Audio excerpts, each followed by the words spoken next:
started.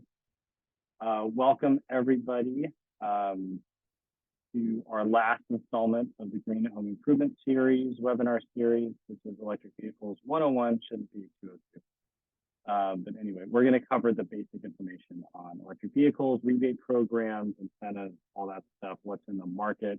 Very excited to have Annika Osborn here with Ride and Drive Plain, who's going to be giving our main presentation. And we're also joined by Julie Chu, who's going to be helping us with tech tonight.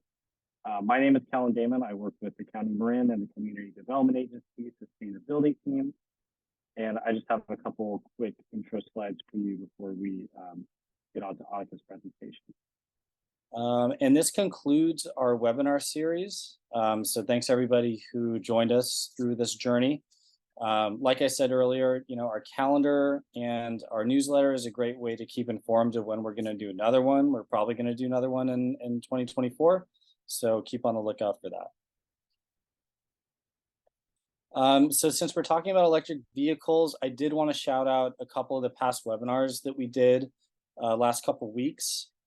So we had Sean Armstrong talk about solar and battery storage, where he gets into bidirectional charging and also some information on panels and just installing EVs in conjunction with solar and batteries and how they all kind of work together, because they do work together.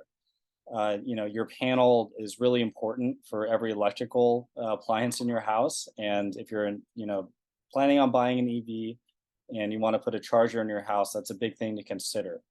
Another one that we did this week was making a home electrification plan, where they really dove into the panel discussion. And just a couple takeaways that I want to point out. Electric panel upgrades can cause a significant cost increase to a project and a lot of headaches, especially if you have to deal with PG&E on that one.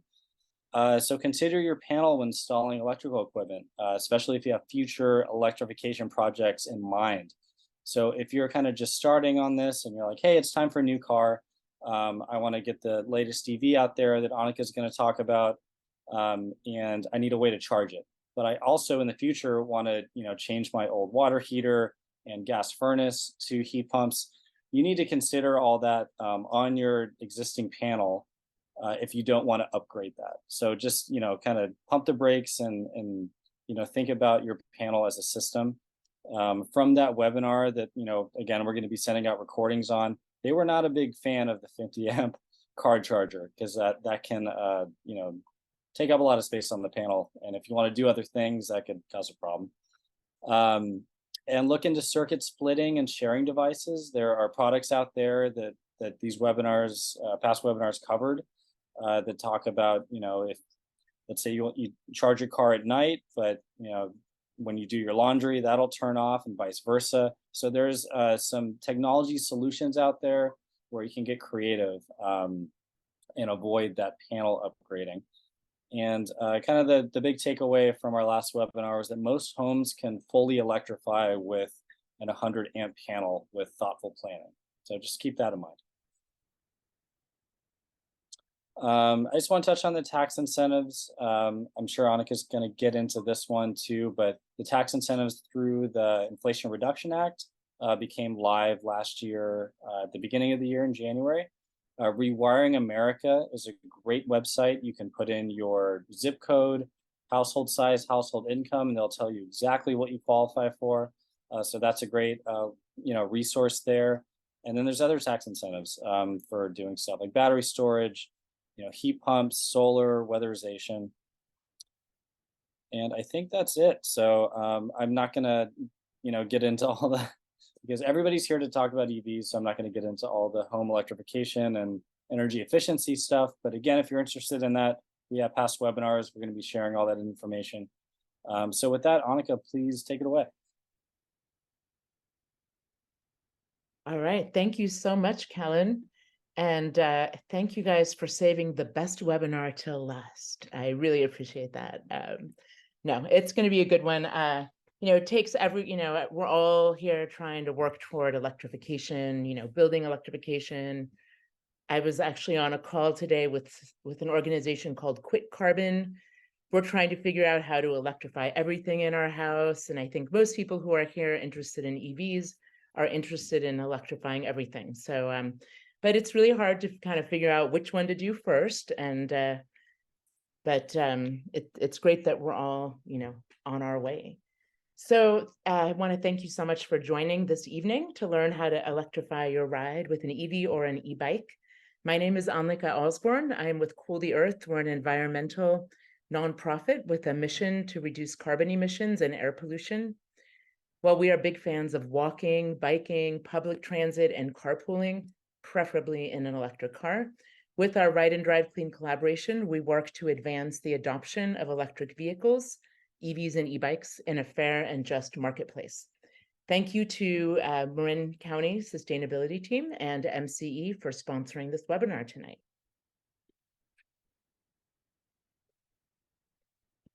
Here's our agenda for this evening. We'll talk about the benefits of driving electric. We'll go into incentives. Thanks, Kellen, for doing a little preview on those. We'll do an EV showcase with some of the most popular EVs and some that are coming soon. Then we'll talk about how to EV, which is mostly charging at home with affordable and clean energy.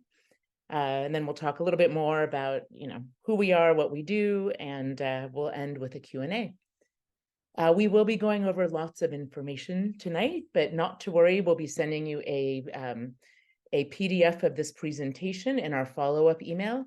And if any questions come up, feel free to put them in the Q&A. I think it's a good idea to put them in the Q&A when they come up so you don't forget them. And then we'll take a look at those questions at the end of the webinar in the Ask Me Anything EV section. All right, so we'll dive in.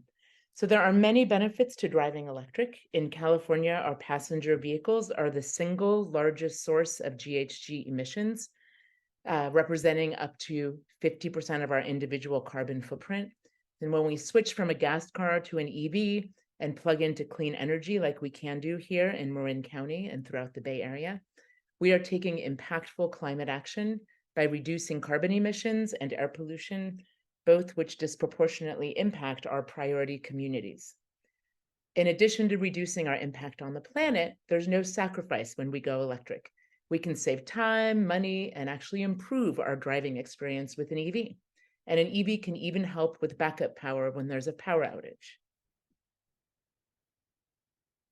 Although early EV drivers paid a high premium for their electric cars, today's EV drivers often save money, and here are some reasons why. It costs much less to fuel an electric car. Fueling a gas car can be 2 to 5 times more expensive than fueling an EV, depending upon where and when you charge it. Electricity prices tend to be more stable than gas prices, as we've seen over the last few years. And maintenance costs are 40% lower for EVs. It's basically adding windshield wiper fluid and rotating your tires. And then there are the standard incentives available for up to $8,500, which can bring down the cost of purchasing or leasing an EV. So we'll dive right into these incentives. So there are currently 4 types of incentives that can save you up to $8,500 when you buy an EV. There are additional grants and rebates available for both new and used cars for people who qualify. That's usually people who are qualifying based on their income. We won't be going into great detail on these today, but you can ask me questions during the Q&A because I know all about them. The federal tax credit was revamped last year. It's now called the Clean Vehicle Credit. There are new qualifications for this tax credit, which we will review on the next slide. And new this year, there is a tax credit for used EVs. If you'd like to install a charger at home, there's also a home charging tax credit for 30% of the cost of the install and hardware, up to $1,000. And depending upon where you live and who provides your electricity, there may be additional utility and CCA incentives. For example, here in Marin County and anywhere in the MCE service area, there's the MCE EV Instant Rebate. It's income qualifying. It's available for like $3,500 off a new EV and $2,000 off a used EV. This is a BEV, a battery electric EV, and a plug-in hybrid, so it can be used for both. And then PG&E has a pre-owned EV rebate. So the standard rebate that anybody can get is $1,000. I just bought a used EV 2 months ago, so that check came in the mail a few weeks ago. That was very sweet. But yeah, if your income qualifies for the MCE one, you can stack that $2,000 MCE instant rebate with the PG&E EV rebate. It's really great. The MCE just made their rebates instant. So you actually there's a list of dealers that you would work with to get, be able to qualify to get that rebate, but you get it immediately. So that can help a bit with the down payment. The PG&E one you have to apply for after you receive your registration and license plates. And for additional savings, Ride and Drive Clean, my organization is currently offering an EV discount campaign with our partner Cartelligent. We'll talk a little bit about that later. These savings calculators listed on the slide are super handy. They will help you find out exactly which incentives you qualify for. So you can put in your household income and your zip code and all that good information, and that can be very helpful. Wanted just to point out one more thing with MCE. If your income does qualify for the MCE instant rebate, MCE will walk you through the process. They have multilingual help. So they'll walk you through the process of getting this rebate, and they'll also help you with other rebates as well, because there are lots of different rebates that are stackable. So that's really good news. A little bit more on this, the clean vehicle credit that was new last year. So it's available, but before I dive into the federal tax credit, I want to emphasize I am not a tax expert. So you may want to verify that you qualify for the tax credit with a tax professional. The clean vehicle credit is a tax credit against your tax liability for up to $7,500. So you have to, owe $7,500 throughout the year in order to qualify. And if you end up owing $5,000 one year, you can get the tax credit for $5,000. You cannot split it between multiple years, unfortunately. So the EV has to be purchased or financed. It has to be, for the new EV. Final assembly has to be in North America. There are vehicle price limits for this federal tax credit and income limits as well. There are also some critical mineral and battery component requirements that are going to become more strict every year for the next 10 years. But this credit, I guess it's been around for almost a year. It's going to be around for 9 more years. So that's really good news. This website here tells you exactly which vehicles qualify, and so does this list. So as you'll see, some of these EVs qualify for $3,750. And others for $7,500. That's because of the battery requirements. Some of them only fulfill one of the requirements. And this list will be changing all the time. For example, the Nissan was just added to this list. And some of these EVs may no longer qualify next year because the battery requirements are becoming a little bit more stringent. So while the clean vehicle tax credit has lots of restrictions, there may be a way around for all of these requirements. So if you lease an EV, the dealership might take that tax credit themselves and pass it along to you in the form of a $7,500 lease credit or a lease bonus. They're not going to call it the tax credit, but you'll notice it's usually $7,500. And that kind of gets put into that payment is put into the, your monthly payments. So it reduces your monthly payments on your lease. So there are many fewer restrictions. There's no income cap. The EV can be manufactured in any country. You'll want to check with your dealer or Cartelligent before you sign the lease. There's also this new rebate for used EVs with stricter income limits and vehicle costs. It's now available for up to $4,000, again, 30% of the sale price. It does have to be purchased from a licensed dealer, so you can't take advantage of this if you buy from somebody on Craigslist or from a friend. It has to be through a licensed dealer, and these are the income limits. I'll say that about maybe a year and a half ago, it was hard to find a used EV with a decent amount of range under $25,000, but things have gotten a little bit better with so many more EVs on the road, and a lot of people tend to lease EVs. So, there are EVs coming off of their leases all the time. So it's really nice to know that there are more used EVs in the market as well.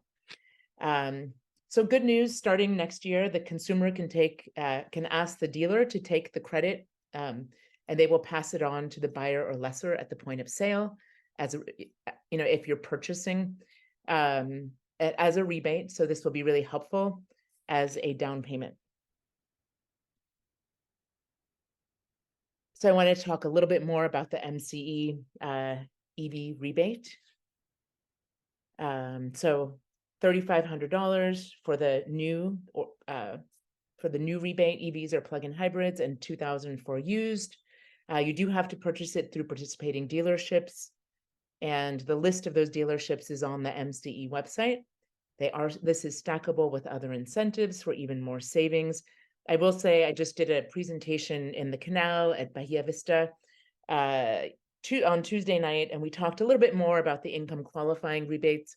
So if you live in Marin County, you starting next year, you may be able to save $20,500 on an EV if you stack all of the rebates and if your income qualifies.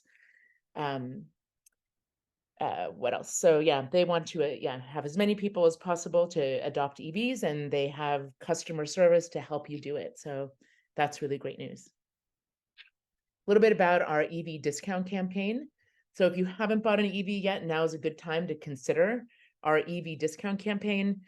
We've been doing EV discount campaigns with Cartelligent for about 4 years. We've probably helped like about 500 people go electric through these discount campaigns. So Cartelligent is a car concierge service, and they're able to negotiate additional savings with certain dealers on certain cars at different times. So this time around, we have a discount campaign through November with these 4 cars, with thousands of dollars off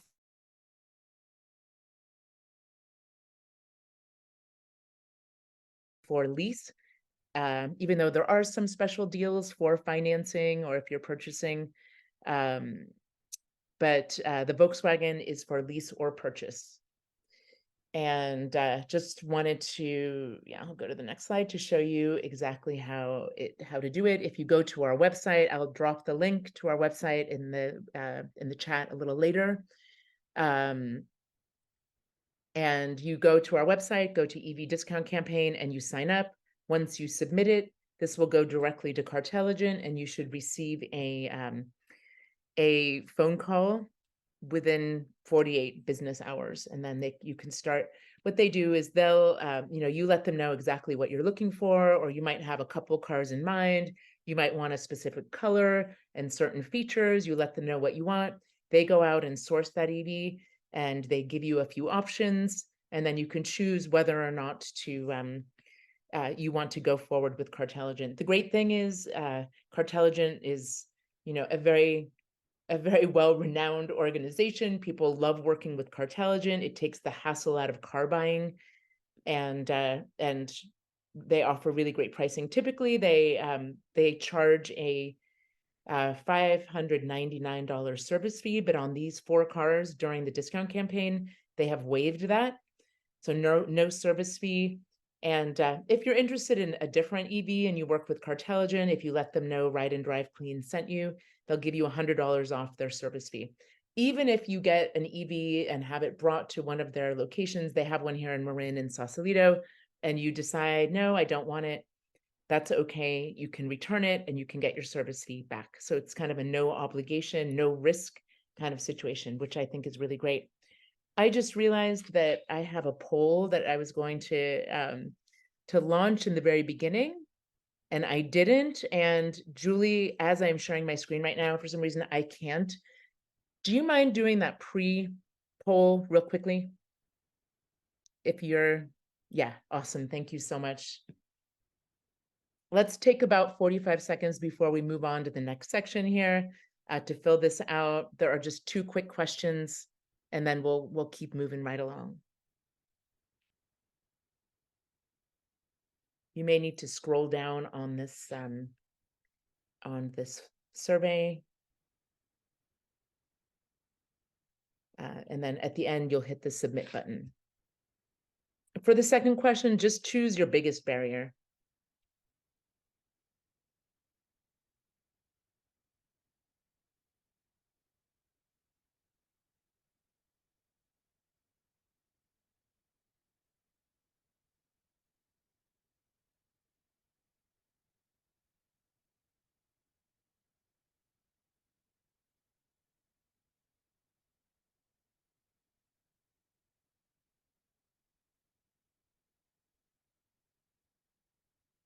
We have 86% answering. Let's just take about 10 more seconds to complete the survey. Looks like some people here already drive electric, and a lot of people are considering going electric, which is a great idea.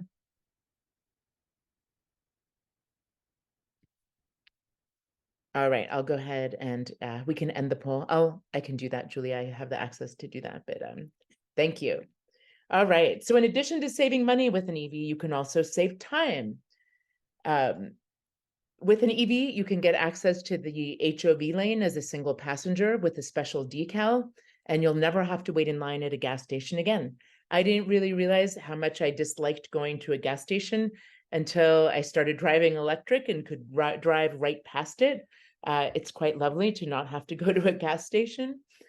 For many people, it's convenient to charge at home or at work. We will talk a little bit later about what it's like for people who live in apartments and condos. EVs offer low maintenance and efficiency. While there are 2,000 moving parts in a gas car, there are fewer than 20 in an EV. So the maintenance visits are very rare. I know with Tesla, they say, yeah, after about 6 years, we recommend you come in and just check on some of the coolant or something like that. I mean, so very, very few service appointments. Once in a while, you'll even get VIP parking. I notice at shopping centers and at some workplaces, the charging stations are located right up front. So that's really convenient and nice.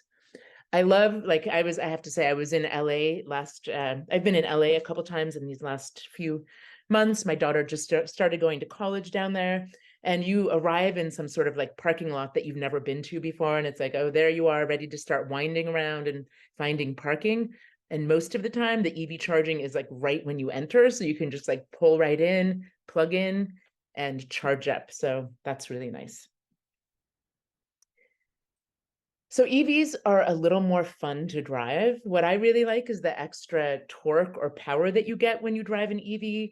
I can quickly accelerate when getting on the freeway, and then I can easily maneuver between lanes. It feels really safe because if I want to move over to the next lane, I just kind of look over, power up, and glide right into where I need to go. The quiet and smooth drive makes for great conversations when you're on a road trip. And for me, the high safety ratings were a really big factor. When we started going electric 5 years ago, I had two teenagers at home learning how to drive. But safety is important for everyone. EVs get some of the highest safety ratings. There are often, many sensors all around the EVs, brand new technology. So it feels really, really safe. They all have crash detection, and they stop you. They beep when you're about, getting too close to a car. So it's really great. And actually, it's kind of funny, driving an EV, I feel like it's much easier to drive an EV than a gas car. It's just very easy and simple experience. It's an easy transition, I should say. So some people are worried about buying an EV because they won't be able to power them during power outages, but EVs can actually help during a power shutdown. You can plug in an inexpensive 300-watt inverter, pictured to the left there, the red box, into the accessory port and power up small appliances like cell phones, laptops, LED lights. It was around 3 years ago. Kellen, you probably remember this. We were putting on an EV show at Terra Linda High School. I think it was the end of October, maybe 3 years ago. And right at the end of that program that we were putting on, everybody lost power in Marin County. We lost power for 5 days at my home in San Rafael. And I had one of these red things, and we're kind of into camping, so we lived by candlelight for a couple of nights, and then I'm like, I'm going to check this out. So I plugged it in. I had an extension cord, and then because I had teenagers at home, I had a lot of like fairy lights and string lights and stuff. So we plugged all those in and lit up our living room, so we had a little bit of comfort. But I use this, when we have like power outages, in the daytime, I can just go and like plug in my computer and my laptop, sit in my car or next to my car and work if need be. So while this low wattage inverter cannot power up your refrigerator, there are some new EVs that are out, like some of the Kias and Hyundais that can, because they have higher wattage bidirectional charging. And that's pictured in the middle right there. I think that's a Kia EV6. So there's an adapter that you get when you get some of these cars. You plug in the adapter, and then you can plug in an extension cord. We often at our in-person events will demo popping popcorn off of the battery of the EV. So we just kind of plug it in there, and it's quite great, up to 1900 watts. The Ford F-150 Lightning can be integrated into your home's electrical system to provide backup energy to your home. It acts like a generator at home and a battery on wheels when you need electricity away from home. So the technology around inverters is advancing quickly. There are several companies working on vehicle-to-home energy management systems, like what's pictured on the right. So just imagine when you come home at the end of your day, when electricity is expensive and not so clean, you can power up your home with the energy stored in your EV battery, and then power up your EV battery, plug in and power up at midnight or during the day when there's ample, clean, inexpensive electricity available from the grid. So it's a whole new way of thinking about energy. I believe there's a project going on, if any of you are from Fairfax, up at the Fairfax Pavilion. They're using some of this technology to offer some resiliency if there's a power outage in Fairfax for the community. So they're setting up bidirectional these inverters so that people can use the electricity that's already stored in EVs. It's going to be cool. I haven't seen it yet. I don't know how far along they are, but that will be a really great demo to go check out and see how that works. And hopefully a lot of cities in Marin County, cities and towns, will kind of follow Fairfax's lead there. So we're going to take a look at available EVs and some that are coming soon. But before we look at them, we're going to take a quick look at the battery, because we do get a lot of questions in our webinars about batteries. So a lot of people wonder about batteries. So there are issues with the batteries in terms of extracting critical minerals and the energy required to produce batteries. But those issues pale in comparison to the extraction, transportation, and burning of fossil fuels in gas cars. The good news about EV batteries is that besides the early Nissan Leafs, there's very little battery degradation. So the batteries will last for many, many miles. We're not talking about replacing batteries in EVs. So the battery that comes with your EV, that's the battery that will stay with that car for the entirety of the car, unless there's some sort of recall or some sort of problem. But we're talking about these batteries going, up to 500,000 miles. Some EV manufacturers are talking about the 1,000,000-mile battery as well. So there is, there is some battery degradation. So when the battery goes, we expect sort of like within the first 3 years, maybe 5 to 7% battery degradation. Between 8 to 10 years, maybe up to 15% battery degradation. But so the range is reduced, but that's not catastrophic. You can still drive your EV, just not as far on one charge. Most people in the Bay Area drive less than 25 miles a day. So it really will have very little impact on a day-to-day basis. It's really only when you're taking a road trip that you'll have to start, stop and charge a little bit more frequently. And then there's the second life of the battery. So, we produce a lot of solar energy in the United States and California. And if we don't use it when the sun is shining, or if we don't store it when the sun is shining, when the sun goes down, it's gone. So right now there's a lot of interest, like our utilities are very interested in trying to convert these EV batteries for storage at the utilities. And, so we'll be transitioning, these EV batteries will be transitioned for stationary storage. And let's say there's only 80% battery life left, that's still really significant. Driving is really energy intensive, so these batteries are really big. And then in terms of recycling, at the end of the life of the EV, after 15 or 20 years or maybe longer, 98% of the materials in the battery can be recycled. So there's some really great recycling centers that are already in motion. Tesla has one out in Sparks, Nevada, and close by there's one by Redwood Energy. They have a whole center there where they're recycling all lithium-ion batteries. Currently, most of the lithium-ion batteries, of course, are in our cell phones and laptops and in other electronics.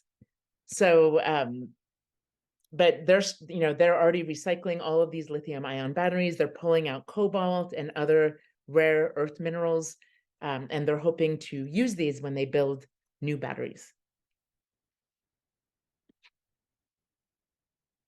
So in the US, let's say in the US, there was a 50% uptick in EVs sold in the first half of 2022. In California, in the first half of 2023, 1 out of 4 cars purchased was an EV. So we're really moving along very quickly here, which is super exciting. And once you see all of the great models available and the ones coming, you'll understand why EVs are so popular now. And we know that there's an EV or e-bike for every lifestyle or budget. Most fully electric EVs offer 200 to 300 miles of range. Some will go even farther on one charge. That means you can go from Marin to Tahoe with just a 15-minute charging break, perhaps. And in some EVs, you won't have to stop to charge at all. There is this thing called regenerative braking on EVs, which means when you're not accelerating, you're actually charging your battery. So coming home from Tahoe, because we're descending so much, you probably won't have to stop to charge at all because you're just recharging that battery. So that's pretty cool. Also, you can go from Marin to Sacramento and back without having to stop and think about charging at all. It really wasn't like that for the most part until about 5 years ago when this car came out, the Chevy Bolt. The Chevy Bolt is the best deal around, and it's super fun and peppy to drive. And in 2017, it was the first long-range EV that came to market under $40,000, and the pricing has come down significantly. The Bolt EUV is very similar to the Bolt EV, but it's a little more spacious, mostly in the back seat. When you buy or lease a Bolt, you get a free level 2 charger or a charging card for $500 that you can use at public charging stations. GM was planning on canceling the production of Bolts at the end of this year, but I think they must have gotten a lot of complaints. So they are coming out with a 2024 year model. And that's pretty exciting because they have their new Ultium battery in that. So the one downside about the Chevy Bolt is that the charging at a fast charger is a little bit slower. It's not the fastest. So getting a full charge at a public charging station is 40 to 45 minutes, while in some other EVs, it's more like 15 to 30 minutes. But with this new Ultium battery, we're hoping to see faster EV charging at the fast stations. Here are some popular EVs that came out about 4 years ago that you've probably seen around. The Hyundai Kona and the Kia Niro are great crossovers, and the Nissan Leaf Plus model offers higher range, a little more cost. I forgot to mention that I put a star next to all the cars that qualify for the federal tax credit for purchase. So $7,500 off of these prices, which is quite excellent. And with the new Kia Niro they've kind of like restyled it a bit this year. So, and it also has a bidirectional battery, so you can benefit from that if there's a power outage. Oh, I wanted to just say with these cars under $40,000, the average price of a new car in the United States this year is $48,000. So these excellent EV models are very, very competitive, and that's before incentives. And then there's Tesla. We like to separate the CEO from the technology. The Model 3 and Y are the most affordable models. And since, there've been some great price reductions on these, they're some of the most affordable EVs out there. They qualify for the federal tax credit also for purchase. A lot of people like Teslas for a variety of reasons, like cutting edge technology, very fast charging. So when you go to a supercharger to charge up, if you're on a road trip, it's like 15 to 25 minutes or so to go from like 10% to 80% of your battery. And the charging infrastructure is incredibly reliable, about 99% reliability, while for other cars, the reliability rate is about 75%. So a lot of people tend, especially if you're going to be charging at public fast chargers often, we're a nonprofit organization. We don't favor one car over another. But if you're going to have one car in your family and use it for road trips or rely a lot on public charging, we recommend the Tesla at this point until the other EV charging stations really catch up. So the cars on this slide all have a bidirectional battery, so you can power your refrigerator or other large appliances with the car battery for a week or so. If there's a power outage, there's no need for a gas generator. We're very excited about these crossovers. They're mostly they're all Korean cars built on a similar platform. The Genesis GV6 is Hyundai's high-end line.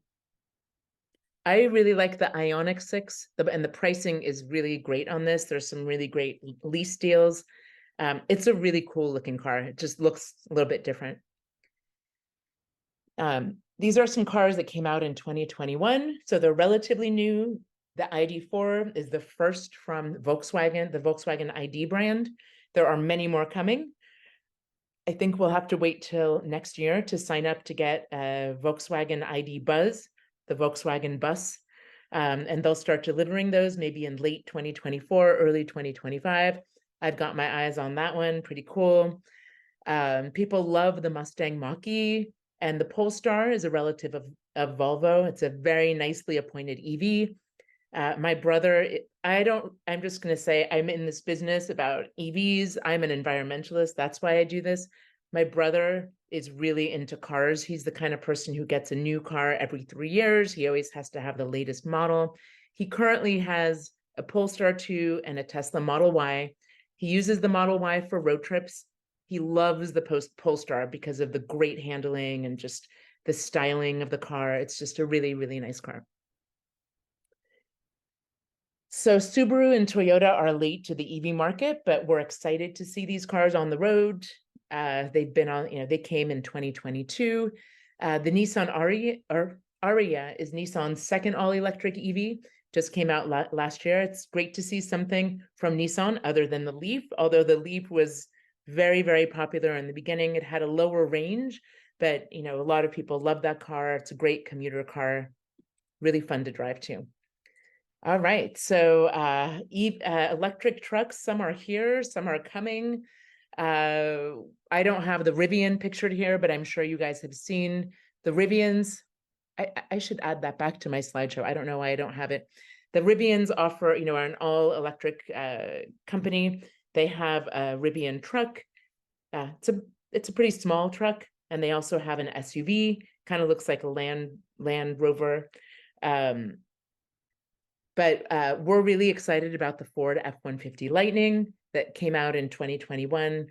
It offers extra resiliency with the bidirectional battery. It's basically a battery on wheels, so really great if you're in the type of business where you're taking electric tools with you and you need to use them in different places, really convenient to be able to power them up. I didn't know this because I'm not such a car person, but the regular F-150 is the most popular car in the United States and has been for decades. So we really think this Ford F-150 Lightning is going to be a game changer. The Chevy Silverado was supposed to come out this summer, but it looks like it's going to be next year. I keep seeing these video clips of a Tesla Cybertrucks. A friend of mine snapped a picture and put it on Facebook. He lives down on the peninsula. So they're definitely out there being tested maybe. I don't know if any have been delivered yet, but they should start delivery any day now. They're kind of interesting looking. Yeah, it's like Blade Runner kind of a thing. But we're really unsure about pricing. They haven't announced pricing on these latter two cars.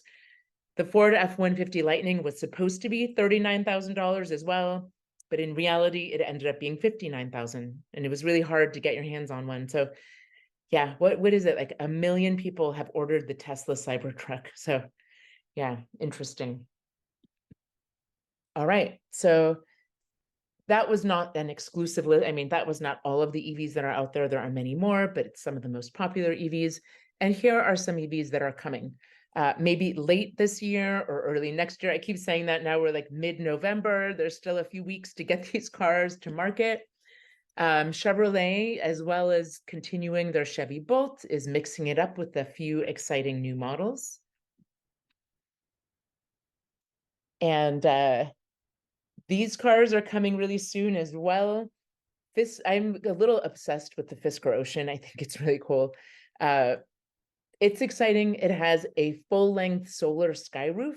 So if it's parked in the sun during the day, it can generate 1,500 emissions-free miles per year from that solar sky roof. And at the push of a button, all windows and the sky roof roll down, making it kind of a pseudo convertible. We actually have a friend who came to one of our EV shows at Bon Air Shopping Center in September, and he brought his Fisker Ocean. It wasn't this lower end model that was $37,000. It was more of a $60,000 model. It was a beautiful car, really cool. He demoed how you just push a button and everything comes down. He happens to know Henrik Fisker, so he was able to get his hands on this car. And he said out of the two that had just been released, it was him and Bernie Sanders who got those first two cars. I just think that's kind of a fun fact. The Kia EV9 has 7 seats. You know, a lot of people are interested in large SUVs. You know, that's great if you're traveling, you know, to Tahoe or if you need a big SUV, but if we also want to be mindful of the environmental impact of larger cars, you know, we want to try to get in the smallest EV or the most efficient EV possible for environmental reasons. But of course, it has to match your lifestyle as well. We're excited that the Volvo EX30 is coming out next year. Their tagline is small in size and big on safety. If you can't find an all-electric car that works for you, there are many plug-in hybrids, or PHEVs as we call them, out there. If you plug in a PHEV every day, you may be able to cover your commute driving all electric or your daily driving on electricity, and you can save the gas tank for road trips. These are all some popular models. And if you're looking for a larger plug-in hybrid, here are some more.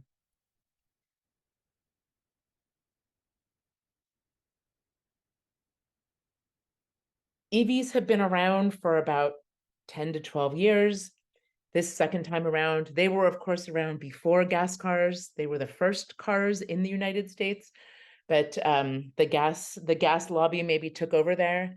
And anyway, 10 to 12 years, about the same time frame as iPads came out. It's kind of funny to think. And with new technology, people tend to lease their EVs. So there are always EVs coming off their leases. So there are plenty of EVs on the used market.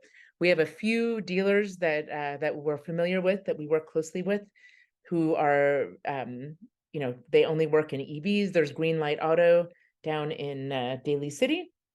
And there is eMotion Autos. They just started their used EV dealership. They are 2 retired Stanford professors who were dealing with climate change and doing research on climate change in the 80s. And they just want to do what they can now that they're retired to get more people out of their gas cars. So they have an all EV dealership located in Benicia, but they're located here in the Bay Area. I got my used EV from them. So basically you tell them exactly what you're looking for. It's a little bit like Cartelligent. You tell them all the specs. I was like, I want gray, I want this, I don't want to pay more than this is how many miles I want it to be in this kind of condition. Then they go to the auction and they find the car for you. You give them a down payment of a deposit of $500. If they can't find the exact car that you want, they will give that back to you. But if they can find exactly what you want in the condition that you want, they're going to keep that $500 deposit. But really great. They're not in it for the money. They're in it, for the climate. So that's really great too. They're not trying to rip anybody off. Besides these great EVs, I have bought a used Volkswagen e-Golf about 4 years ago. I love it. It's super fun to drive. It's a 2016 and it only has 85-mile range. We live in San Rafael. It's been a great car for my teenage kids. They would drive it to school. It's a great second car. You can have like one car that has a long range. It's a great second car. They go to school and to practices. From San Rafael, they can go to Stinson and back home. They can go to San Francisco and back, Berkeley and back. It's kind of like having a leash on your teenager a little bit. But anyway, great car. There are, in addition to these, there are Chevy Bolts, Teslas that have a much longer range on the used market. You can really get any EV used now. I was just going to point this out. Some people might be interested, but many of you know that there was a recall on the Chevy Bolt a few years ago. So right now, I was actually talking to the guys at Emotion Autos, and they were saying you can get a 2017 Chevy Bolt with a brand new battery pack because there was a recall. When you get that brand new battery pack, you get a brand new 8-year or a 100,000-mile warranty. And those are on the market right now for $15,000. And you get that PG&E rebate for a used EV for $1,000. If your income qualifies, there are many more rebates available. So that's just kind of a cool thing. And there will be many used EVs available, used Chevy Bolts available because of that recall. But they all have to have their new battery pack in order to be sold. So pretty cool. So if you're not in the market for an EV, an e-bike might be just right for you. Instead of hopping in a gas car, you can try commuting, riding your kids to school, and running errands on an e-bike. E-bikes are fast and fun. There are so many different types and models to choose from cargo to commuter to recreational bikes. We live close to an elementary school. I love seeing parents riding their kids. We have a new guy. He must have a kindergartner or something because I had never seen him before. He has this great big e-bike and he has like a boom box with him. So every time he goes by my house, there's like some funk music playing. And I just kind of envy his child going to school in that cool e-bike. It's like a party every day. All right. So there's been a little bit of news about fires with e-bikes. Make sure you select an e-bike that's equipped with internationally or UL certified high quality batteries, and always verify your battery certification details directly from the manufacturer's website. If you have to replace your battery on an e-bike, make sure you do so from the manufacturer, not from a third party. You want to make sure you have a good solid battery there.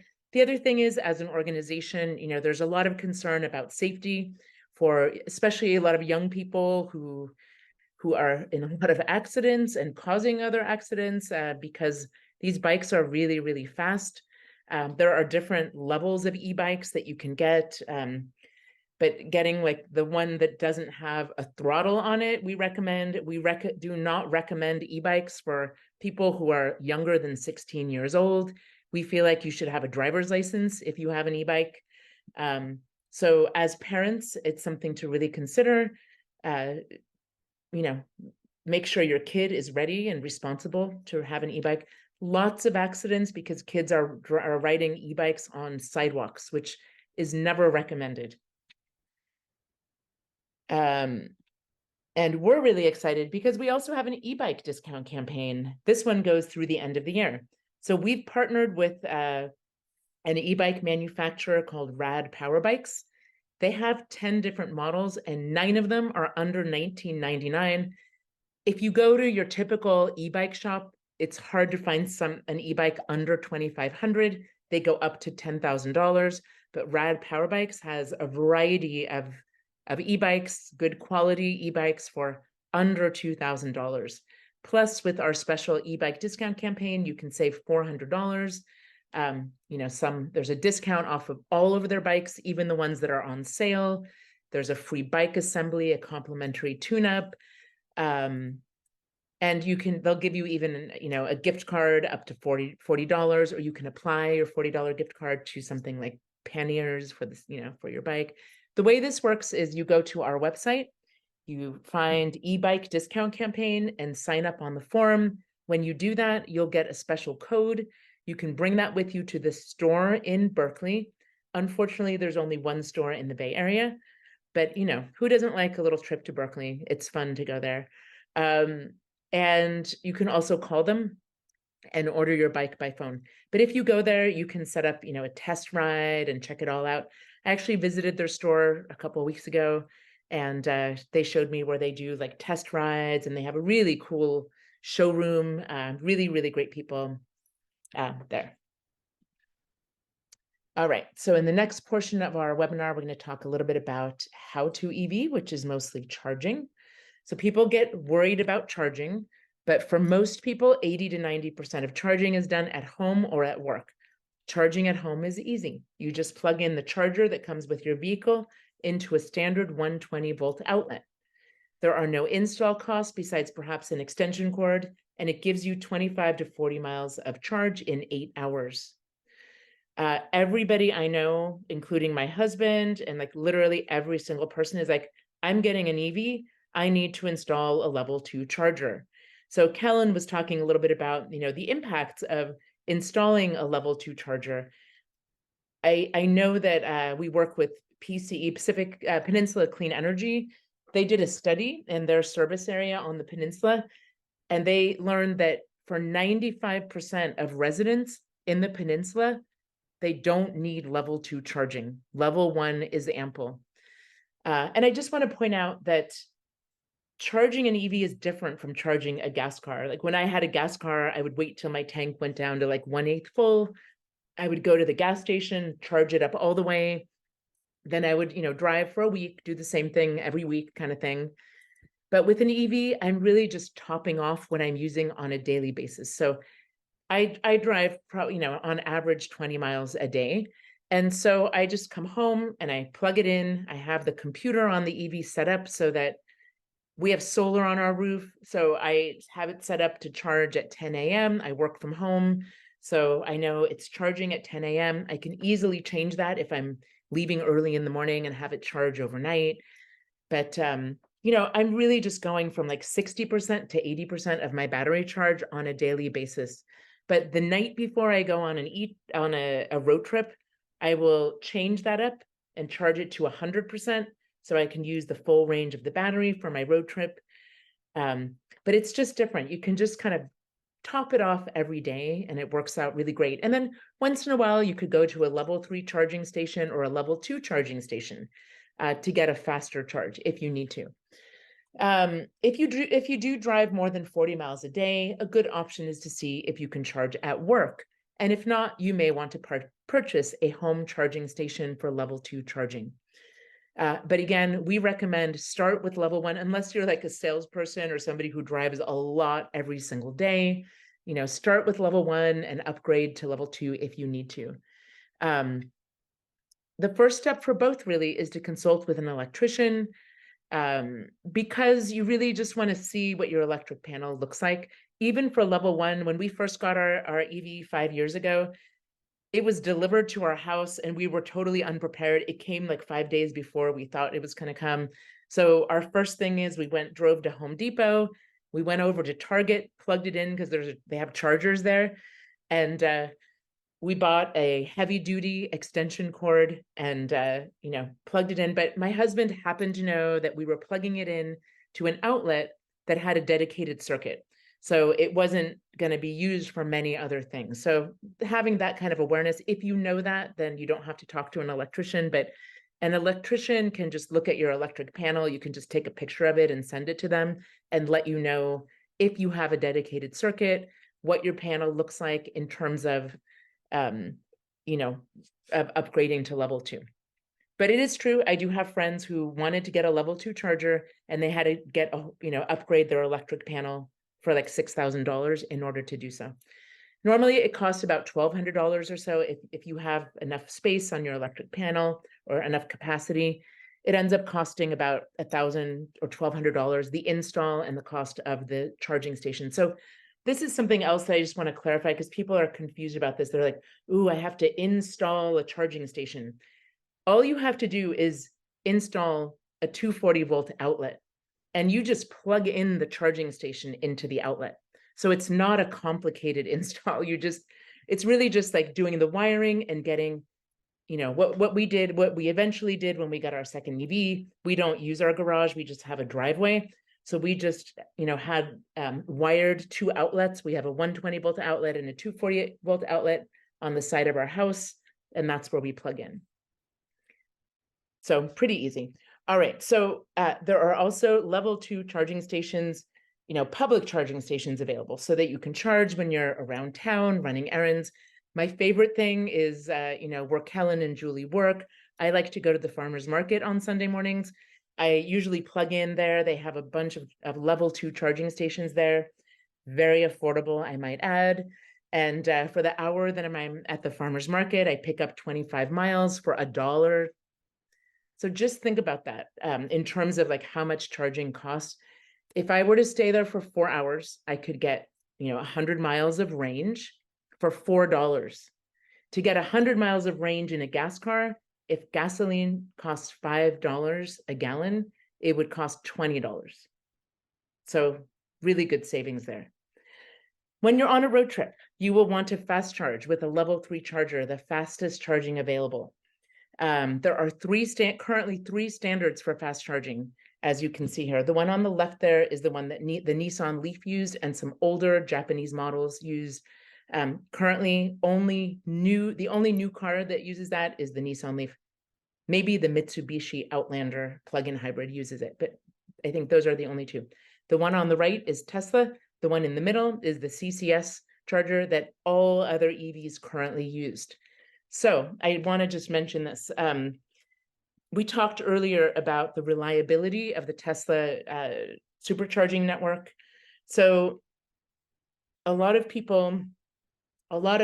EV manufacturers have realized that the reliability of most CCS charging stations, like the ones in the middle, is not great. And they want people who buy their EVs to be happy. So just in this past year, almost every single EV manufacturer has made a commitment to switch to the Tesla charging network. We're not calling it the Tesla charging network really anymore. It's the NACS, the North American Charging Standard. So for the year of 2024, these manufacturers will have adapters available. So anybody who has a car with a CCS charger can get an adapter. They'll access the Tesla supercharging through that adapter and an app on their phone. And starting in 2025, almost every EV manufacturer, including Ford and GM, is installing that NACS charging port into their vehicles. So you don't need an adapter, you just plug in. We're not really sure what's going to happen. Tesla might charge more for people who don't drive Teslas. We're not really sure how that's going to work. What I do know with Teslas is they do use time of use rates. So the price is different depending upon when you charge it, just like at home with our electricity. Gosh, I keep seeing all of these questions in the Q&A and I can't wait to see what they are. I'm excited. All right. So once you start driving electric, it's ideal to charge your EV from rooftop solar. There's a federal tax credit available this year and for the next 9 years after this year for 30% of the cost of the install. And that includes storage as well. So if you're going to get solar and a battery, 30% off. That's a tax credit. And there's nothing better than charging your EV from the electricity that you generate from your own roof. So if you're not ready for solar, no big deal. You can choose a clean energy plan from your utility or CCA like MCE, so that you're charging your EV with clean energy from the sun and the wind.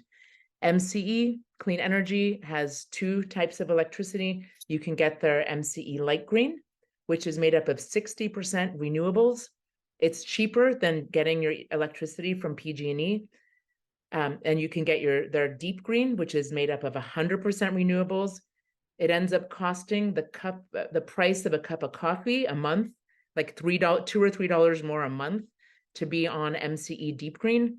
When you are getting your electricity from MCE, when you pay your bill, you are funding more solar farms, more wind farms, and just getting more renewables on our grid. So it's really great. I want to note that even if you're an MCE customer, you might not even know that you are one because you still get a PG&E bill, because PG&E owns the power lines. They deliver your electricity. Literally, it's hard to understand electricity bills. There will be like one little line on your PG&E bill that says MCE electricity, something like that. So many of you probably already have it. In Marin County, I believe 85% of people in Marin County already get their electricity from MCE. 10 or 11 years ago, they put everybody in Marin County got MCE, and you had to opt out if you didn't want it. All right. In addition to clean energy, your utility or MCE might offer a special reduced EV or time of use rates. With MCE and PG&E, you can get a variety of time of use rates. There's a special EV time of use rate. You have to put in your VIN and they verify it to be able to get this really good pricing for charging your EV at home. And the good time to charge it is between midnight and 3 p.m. So most of the time you can charge your EV.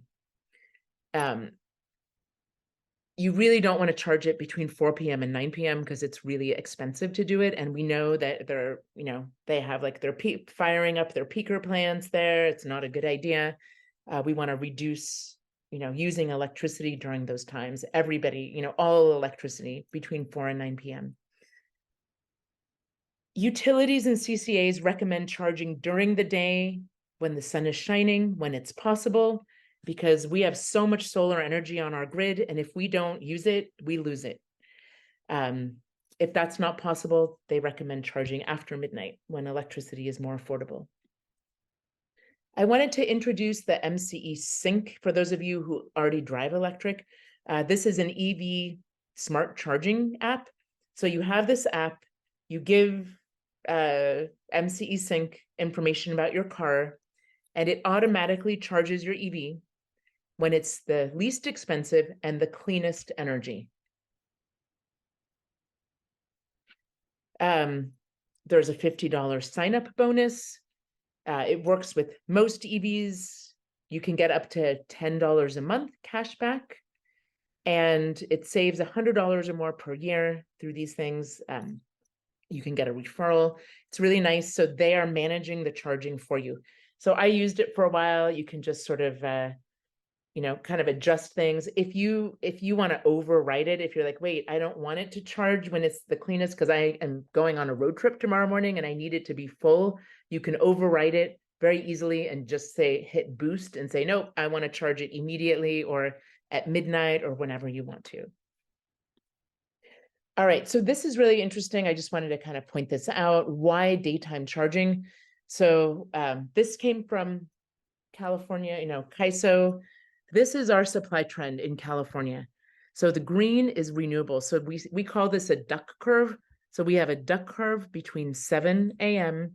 and 6 p.m. So this is when we have the most renewable energy on our grid, because most of our renewables currently come from solar energy. But it kind of gives you an idea of like when you want to charge things and yeah.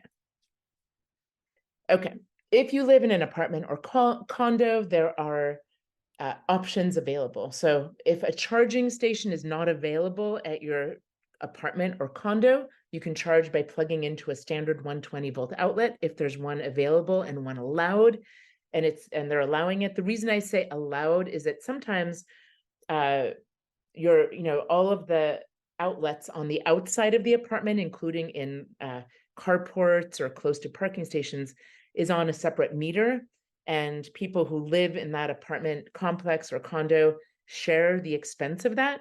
So they don't want you to charge your EV there because it's not fair for you to get that benefit, but EV, non-EV drivers not to get it. But there are these new smart outlets available that do allow you to share EV charging in large spaces like this, and you pay for what you use. I have more information about that if you're interested. I wanted to just give a nod to what Kellen mentioned before. I used to have a slide in here that said you can use a smart splitter. So in your garage or close to where you would be storing, keeping your car, if you already have a dryer, which takes a 240 volt outlet, you could use a smart splitter for that and use that same outlet to charge your EV and dry your clothes. It's really just a safety device to make sure that you don't blow your circuit. People charge at work when possible, and we're big advocates of workplace charging because we want people to charge when the sun is shining and there's a lot of solar energy going on. People use public chargers. For level 2, it's not necessarily more expensive. For level 2 charging, that's where you get like 25 miles an hour. Not for road trips, but like if you're shopping or running errands, it's okay. Or if you can leave it there for 4 hours and pick up 100 miles, that's okay. But for fast chargers, if you were to go to a fast charger, it ends up being more expensive, about half the price of gasoline. But you can get charged much faster. So you can go with most EVs, you can go from 20% of battery charge to 80% in 30 minutes or less. Sign up for EV Match. That's a peer-to-peer network. So you can look into that if you're interested, and then advocate. Talk to your property manager, talk to your building manager or owner. If anybody is really interested, we have a colleague who used to live in Sausalito. He's set up EV charging and solar at his condominium, so he knows all about it, and he's happy to talk to anybody about it. I'm happy to pass on his phone number to you after this.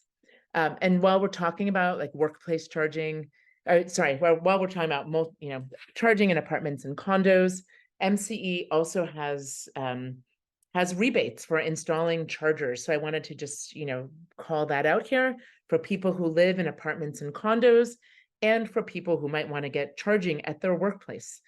There's some really great benefits there, and these rebates can be combined with other rebates, like from the Air District or the Transportation Authority of Marin and PG&E. So you can stack these rebates, and in some cases, the EV chargers are almost free.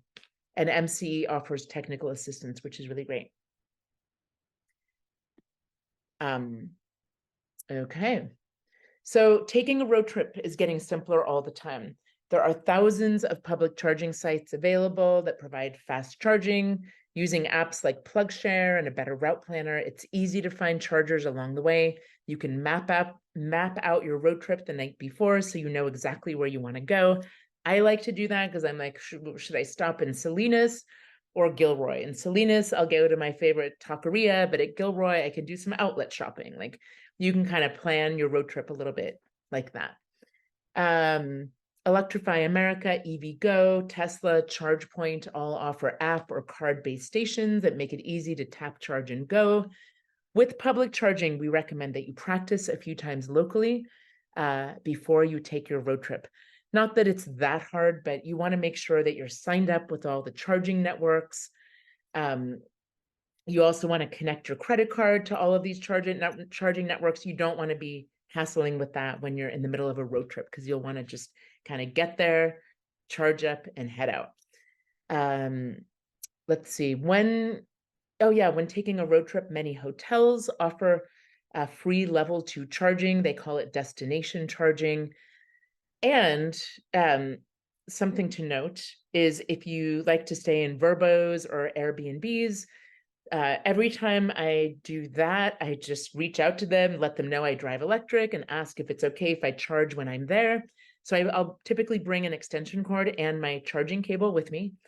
in the trunk, and then you can just plug in when you're there. I was up at Big Bear a while back, and there wasn't a lot of EV charging over there, so I was really thankful that I had an extension cord to reach my car, and then also just access to to charging it up when I was at the house. So that's kind of good to know. All right, so a little bit more about us. So we're here, Ride and Drive Clean, to help you go electric. We offer EV and e-bike discount campaigns with partners like Cartelligent and Palo Alto Utilities, Rad Power Bikes. We have 2 going on right now, an EV and e-bike discount campaign. When it's not raining, we host EV and e-bike shows, so you can check out new and some of the most popular EVs out there and talk to EV drivers about their experience driving electric. We offer free Zoom webinars just like this. We have an EV 102 for people who are very close to buying or have just bought an EV. We have lots of resources online as well. All right, so I'd like to thank you all for attending this program today, wherever you are in your journey to an EV. I hope it was helpful, and I want to thank the County of Marin Sustainability Team for sponsoring this webinar, as well as MCE. If you can make the switch to driving electric now, we're here to help. The sooner the better. If you're not ready now, can we have your support by pledging to make your next car electric? Our biggest ask really is, please don't buy a new gas car. It will be on this earth emitting carbon and air pollution for 12 to 15 years, and we have to stop burning fossil fuels as soon as possible. I have a final poll where you'll have the opportunity to pledge to make your next car electric. It's not a financial pledge, it's just a promise to the planet, really. Julie, do you mind launching that post poll? Because I'm not able to access it right now. I'm going to go ahead and stop sharing my screen for the moment. Thank you. I'm going to stop talking for a minute or two, and I'm going to put in a few useful links in the chat, and then we'll move on to Q&A. Awesome. Thanks, Annika. Yeah, let's so the poll's going right now. Please respond to that. We'll give that a couple minutes. Yeah, 3 quick questions.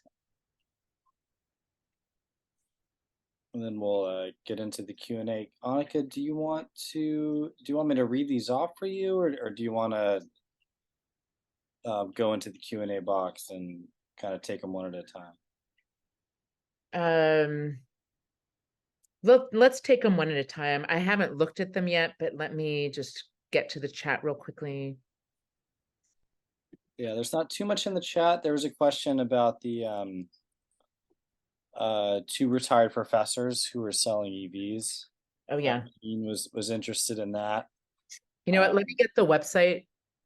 Yeah, they're awesome. They're kind of like characters, and they're really great to work with.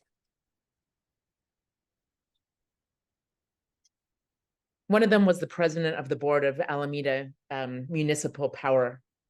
So they're really smart guys doing really great work. I'll add their link to the chat.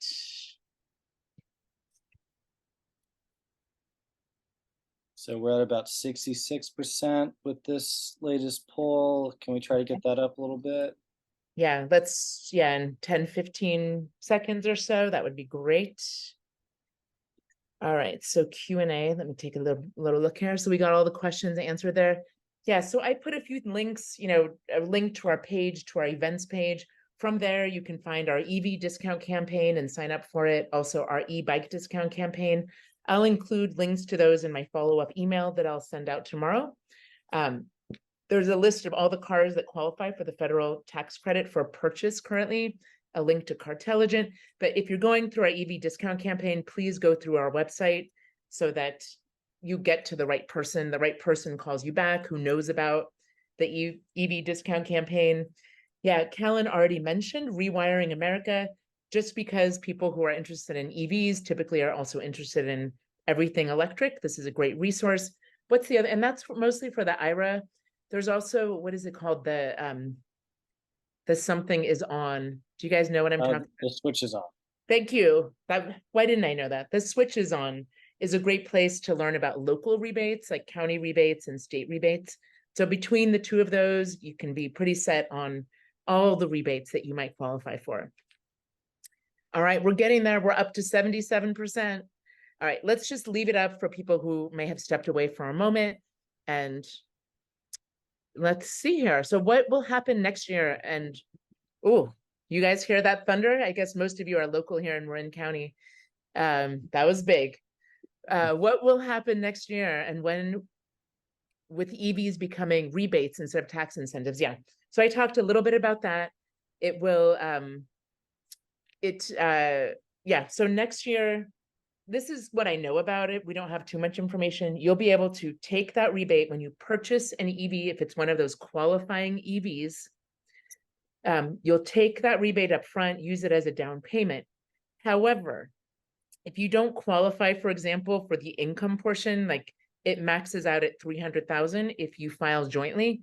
If you make more money than that and you take that credit up front, that will come back to you on the other end when you're filing your taxes, and you'll have to owe that money.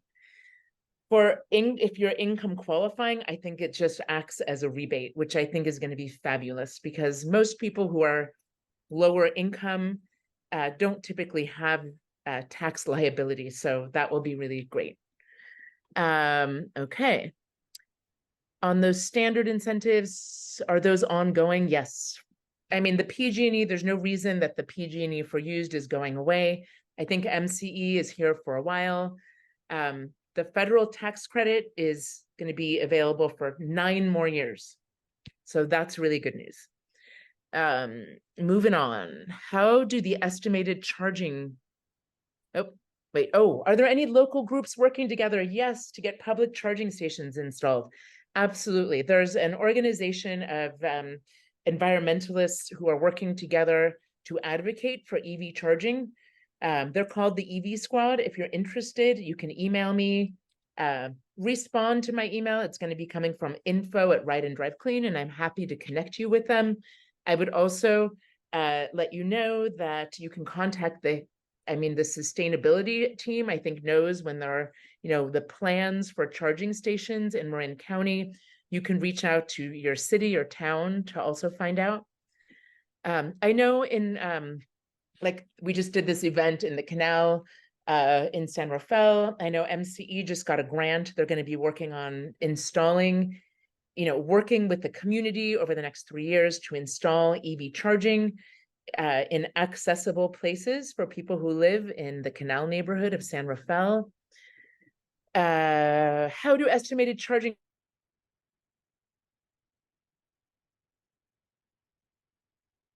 It's often not too different from what you would be paying at home, but level 3 is more expensive.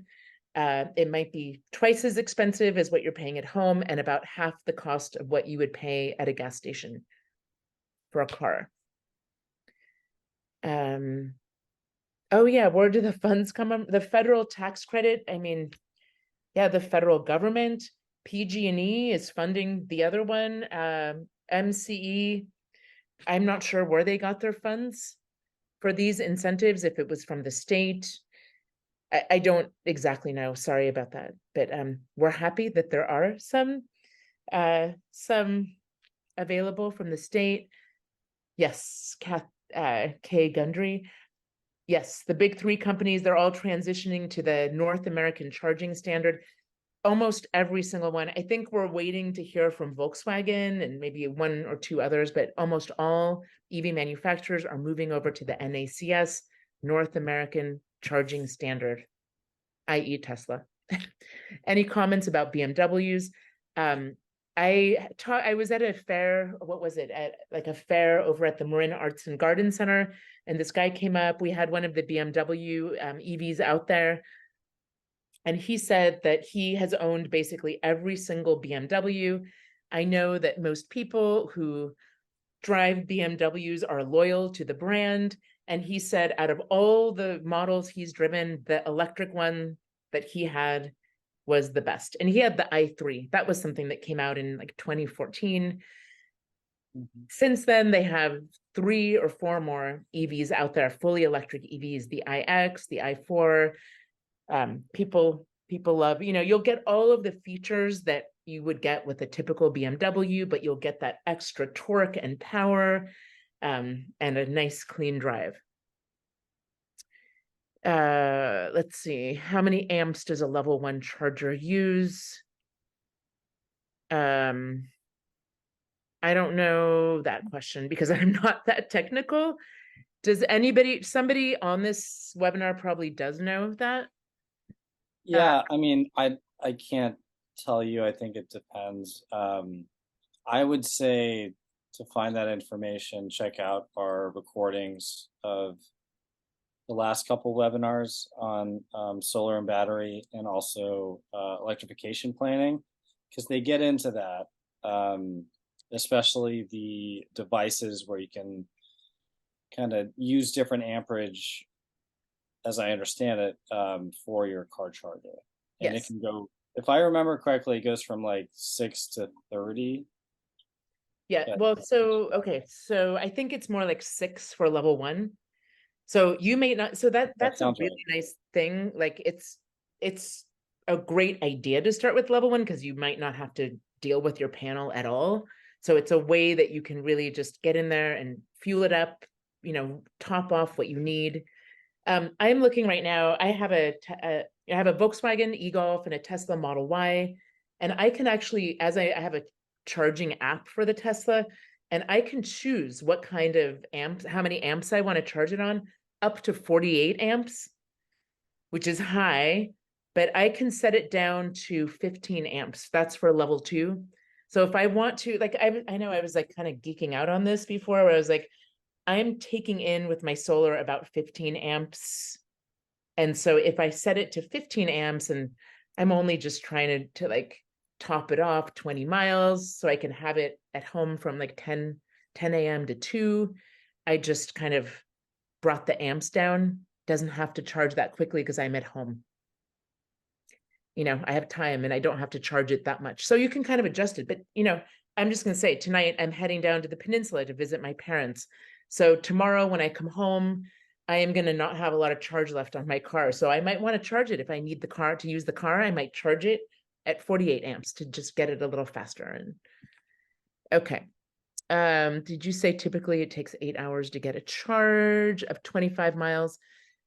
For level 1, it depends on the car. With the Tesla, it's more like 8 hours will get you like 50 miles. But some of the cars, I think the Volkswagen ID4, a friend of mine had one, it was like 8 hours to get 25 miles.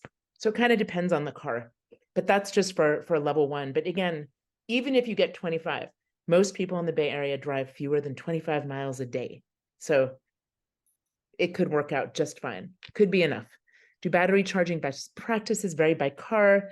Yeah, I talk more about best practices in my EV2. So basically, yes. So basically, there have been no studies done, or not very many studies done, about battery degradation and fast charging, for example. Some people are like, you should charge it slowly. The one thing I do know, so nothing has been scientifically shown to be like statistically proven that fast charging is worse for your battery.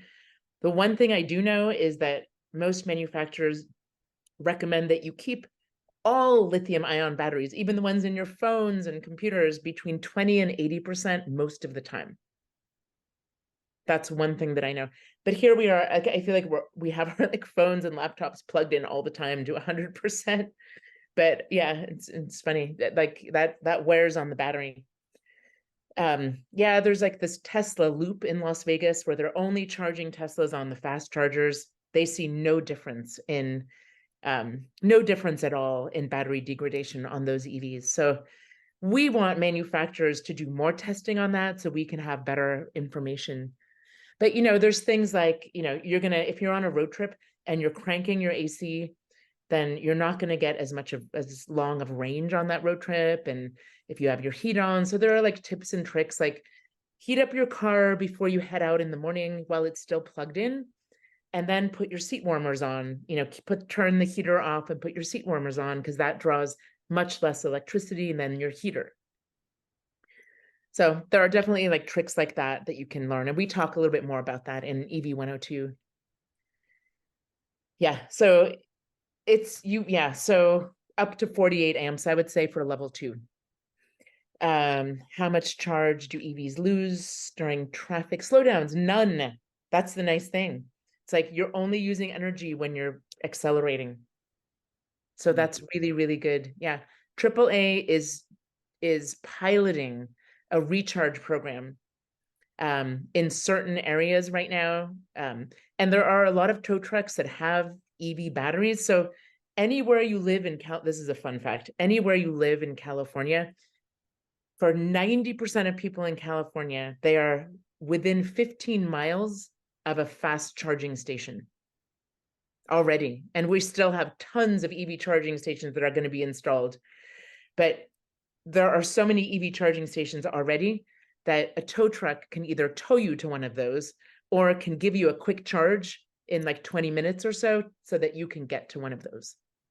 And that one, Annika, and I don't know if you mentioned this, but as far as I understand with EVs, it's a little bit opposite in terms of the economy of how they drive than an ICE car. So like stop and go traffic is kind of a killer on miles per gallon on an ICE car, but it's kind of the opposite with EVs, right? For EV, yeah. I mean, if hopefully you're listening to some good music or a podcast, so you might be using a little electricity for that. Can AAA recharge? Yeah. The bidirectional batteries, are those the ones that you can use to power your home at night? And yes. Well, currently you can't resell the power back to the utility from an EV, but I do know that, gosh, it was like, I think we all remember like September last year. It was like 4 p.m. one day, and everybody got a weird alert on their phone that was like, please don't charge your EV right now. Try to reduce your energy usage. During that time, and for a whole week, people who had Tesla Powerwalls were being sent messages like, can we use the energy that's stored in your battery right now? We will pay you for it. So a friend of mine has one, and he tells the story. He lives out in Point Reyes, and he said, I will allow you to use my battery to 40, bring it down to 40%. So you could adjust that. And then he was being paid for this for the whole week. I think he made like $250 that week. He has solar and a battery, so he's, refueling that battery throughout the day when the sun is shining, and then he's selling that energy back. We think that's a model. I mean, that's going to be happening with EVs. We're not quite there yet, but maybe in a year or two. Yeah. Yeah, some of these demand response programs with your water heater, heat pump water heaters charging up when there's a lot of solar on the grid and turning off when those demand response Yes. things happen. Yeah, it's going to be a bigger thing, and I think all signs point to EV and bidirectional charging playing a big role in that too. So yeah, absolutely. Yeah, I think it's fascinating to me. I was a history teacher before doing this, so I was like teaching about ancient civilizations, and now like we're moving into the future, and this technology is moving so quickly, and I think the way we use electricity is really going to change in the next few years. Like like how we manage our electricity and use it. I feel like it should be a required class for all high school students, like energy and electricity and how it works. I feel like we did not, I never learned about this stuff in school, and I kind of wish I had, because it's really quite interesting. yeah, It's gonna help us live. ditto for me. I did not learn about this in high school. Yeah. Or college, for that matter. Exactly. Well, great. We're at time. Thanks, Annika, for going over those questions so rapid fire, and for your presentation tonight. Thank you, Julie, for the tech support. And thanks everybody for spending your evening with us. And for those that have attended these webinar series, thanks for coming. We'll see you next time. Thank you so much, everyone. Thanks, Kellen and Julie. All right. Bye, everybody. All right. Take care.